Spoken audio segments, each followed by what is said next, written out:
انہو ماتا کچھ لوگ فوت ہو گئے تھے علی القبلہ بیت المقدس کی طرف منہ کر کے جو نماز پڑھتے رہے، جب قبلہ تبدیل ہوا اس سے پہلے وہ فوت ہو گئے تھے، قبل ان تحول، اس سے پہلے کہ قبلہ تبدیل ہو، رجال کچھ لوگ فوت ہو گئے تھے۔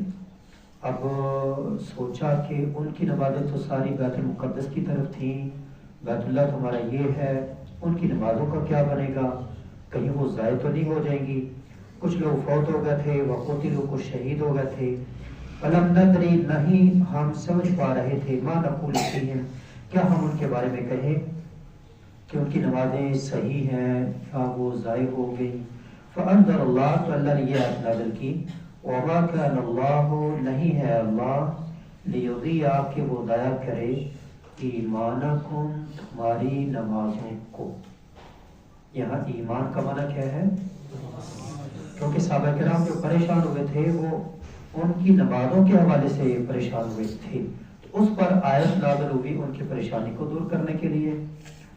ان کے ایمان پر پریشان نہیں ہوئے تھے، ان کی نمازوں پر۔